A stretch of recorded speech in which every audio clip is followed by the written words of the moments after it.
batas ba sa Pilipinas ay para lang ba sa mayayaman o mapiperang tao? So, yan po ang ating tatalakayin at syempre magbibigay tayo ng comments. Kasi guys, 11 po yung miyembro ng Committee on Women's, Children, Family Relation, and Gender Equality. Pero kung mapapansin nyo guys, sa di umano 'di ba, na mga reklamo na dinudulog sa himpilan ni Senator Risa Hontiveros ukol dito sa kasong pang-aabuso, human rights violation, panggagahasa sa mga minor de edad at kung ano-ano pa na idinulog sa himpilan ni Senator Risa Hontiveros, kung mapapansin nyo, si Senator Risa Hontiveros lang yung katangi-tanging tao na pinupursigi, pinupush ito para malaman kung sino nga ba ang totoong biktima at kung sino yung salarin. Sa 11 ng miyembro guys, napapansin nyo, may uma-attend ba? 'Di ba? Kahit nga itong si Robin Padilla, sabihin na lang natin na against siya. Pero umattend siya, wala din naman bang sense, pero at least umattend, nagpakita. Pero yun nga lang, nagpagulo. Magulo naman itong si utol nating hudlum ba? Diba?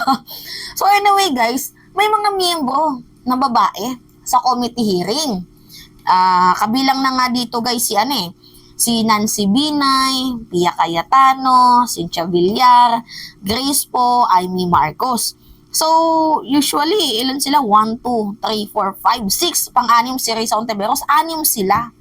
'Di ba? Lalo pat yung issue dito is may issue sa rape, 'di ba? Pangmomolestya, panggagahasa.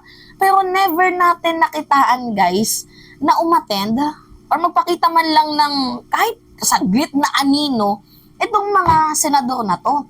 Sige, sabihin na lang natin lahat tayo may trabaho, na busy sa unang pagkakataon. Pero yung pangalawa, pangatlo, abay dapat magbigay na kayo ng notice kung bakit hindi kayo naka-attend, kaso parang dead makels lang kayo. 'Di ba? Magbigay na kayo ng notice kung bakit hindi kayo naka-attend, magbigay na kayo ng paliwanag kung bakit hindi kayo naka-attend kasi ang kinalabasan nito, guys, wala silang notice, wala silang paliwanag kung hindi sila naka-attend. Ang kinalabasan kasi dito, guys, ang mukha nito parang protector sila ni Pacquiao or wala silang respeto sa committee hearing na to or di kaya nananadya itong miyembro ng Committee on Women's, Children, Family Relation, and Gender Equality. 'Di ba? So, nananadya ba kayo? Ha? Kasi guys, 11 silang miyembro Si Nancy Binay, Pia Cayetano, Cynthia Villar, Grace Po, Amy Marcos, Robin Padilla, Rafi Tulfo, Bongo, JB Ejercito, and Mark Villar. Pero guys, never po natin nakita na itong mga senador na to, never pong umattend. 'Di ba? So naturingan pa naman kayo na senador, may responsibility kayo para dyan. Dapat sana in the first place, hindi nyo na tinanggap kung hindi lang din naman pala kayo a-attend. 'Di ba sana hindi na lang kayo inaccept yung yung responsibility na yan kung in the first place, hindi nyo din naman pala kayang gampanan. Ngayon, itong si Senator Risa Hontiveros, kailangan ng 2/3 na votes. Kasi pina-cite and contempt niya na, pinapa-aresto niya na itong si Pacquiao. Ito nga yung sabi niya ni Senator Risa Hontiveros. Sabi niya, I cite in contempt Apollo Carion Kibuloy for his refusal to be sworn or to testify before this investigation. So this committee requests the Senate President to order his arrest so that he may be brought to testify. So dito din natin malalaman kung hanggang saan din ang pagkiling ni Senate President Juan Miguel Zubiri, kasi itong si Senate President, isa po sa mga taong nag-delay ng subpoena para dito kay Pacquiao. So ngayon na na-receive na nila ang subpoena and hindi din po umattend sa pangatlong pagkakataon, so ipapasite and contempt na po ni Senator Risa Hontiveros. Ito nga guys yung pinakabulok. Bulok na sistema talaga. Even na hindi po umattend itong mga binanggit nating senador, exempted na dyan si Robin Padilla kasi nagsalita na hindi niya gusto na ipakontempt si Pacquiao. So pinakita niya na yung suporta niya kay Pacquiao. Pinakita niya na sympathizer siya, natuta siya ni Pacquiao. So may natitira pang siyam. I-minus na natin si Senator Risa Ontiveros kasi pinasight and contempt niya na. So yung boto, kailangan ng 2/3 na votes ni Senator Risa Ontiveros para mapa-aresto itong si Pacquiao. Kahit man lang sana sa papaanong paraan para makatulong itong mga senador na to, kahit hindi man lang sila umattend, at least magpakita sila ng suporta kay Senator Risa Ontiveros. Alalahanin na lang nila yung biktima, bigyan nyo ng fair na laban itong si Pacquiao. Kasi guys, hindi siya naging fair Hindi siya umattend sa Senate hearing. Sa Committee on Franchise din, hindi din siya umaattend. So, bigyan sana siya ng patas na laban. Hindi ka umaattend sige, ipapakontempt ka namin, ipapa-arrest ka namin. So, ngayon guys, ito yung pinakamalaking katanungan. Pipirma kaya para ipasight and contempt ng mga senador na to si Pacquiao, or gagayahin nila si Senator Robin Hood Padilla na nagbabayad ng utang na loob? Parehas din kay Senator Amy Marcos na nagbabayad din ng utang na loob. So ito kasi guys yung pinakabulok na na kahit gustuhin man natin pursue, ay medyo may hadlang pa din. Kasi nga, nasa mga senador pa din yung desisyon kung i-object ba nila or hindi. So according to Section 11, contempt, the committee may punish any person for contempt by a vote of 2/3 votes of the members present, there being a quorum. So, the following shall be ground for citing person in contempt: refusal without legal excuse, to obey summons, yan, A, B, C, D, E. Basahin nyo na lang yan. So, ngayon guys, di ba hindi na nga umattend itong si Pacquiao? Nakita nyo naman na itong si number 1 senador, nagpasikat na, hindi ko gustong ipakontempt si Pacquiao. So, dito natin malalaman guys, kung yung mga senador na nabanggit ko sa inyo, especially may mga babae pa naman, kung para ba sila sa katotohanan, para ba sila sa taong bayan, or may kinikilingan, or may pinoprotektahan.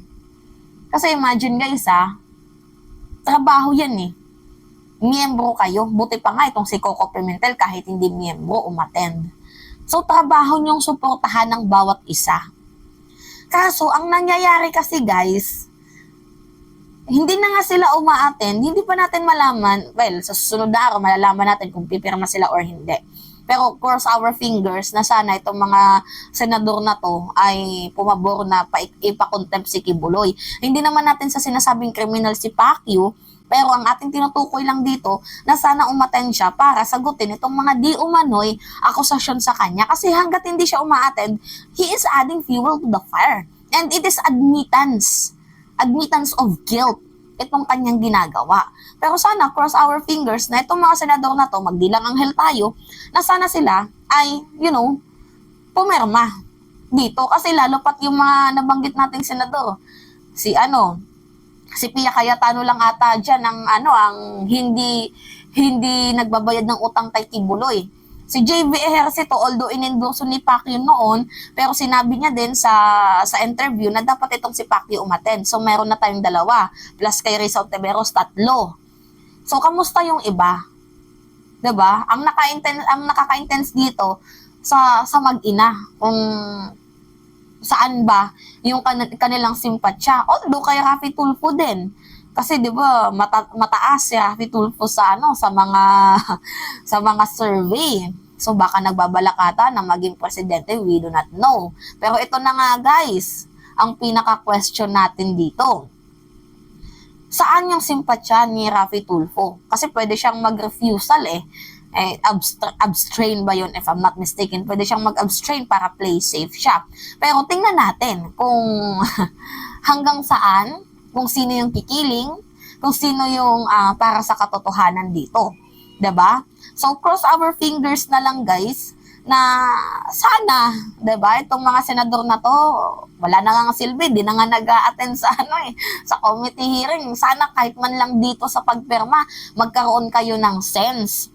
Kasi hindi naman natin gina-justify na kriminal itong si Pacquiao. Kasi hindi naman po napatunayan na kriminal si Pacquiao. So ngayon, ang atin lang dito, umattend siya para nang malaman or masagot kung totoo ba itong mga aligasyon sa kanya. 'Di ba? Yan lang naman yung atin dito. Hindi natin gina-justify na kriminal itong si Pacquiao. Naniniwala pa nga tayo na innocent until proven guilty, 'di ba? So ito na nga yung part ng mga senador na to, sana gawin naman nila ng maayos. 'Di ba? So yun lang yung yung sa akin dito. Gawin nila ng maayos yung part nila at gagawin din ng mga biktima yung part nila, gagawin din ni Pacquiao yung part niya sana. So gawin nila yung nila yung mga bahagi nila para nang matapos na to. Kasi hindi kasi susuko itong si Senator Rizon Tiveros hanggat meron pang dumudulog sa kanyang himpilan. So sana itong mga senador makipag-cooperate. Yun lang. So masasabi ba natin na ang batas ay para sa mayayaman lang? Or para talaga sa mamamayang Pilipino? Kung gaano kabilis yung pag-usad ng kaso kay Aguila, sana ganun din kabilis ang pag-usad sa di umano'y aligasyon, sa di umano'y ipinupukol dito kay Pacquiao. Diba? Nagigets nyo ako, guys? So, yun lang po yung akin dito. Anyway, ang pinakamalaking tanong dito, takot ba ang mga senador kay Pacquiao? Or sympathizer sila ni Pacquiao? So, ganun lang. Anyway, it's me again, guys, si Mima Alicia nyo. Nagbabalik ulit para sa ating panibagong video.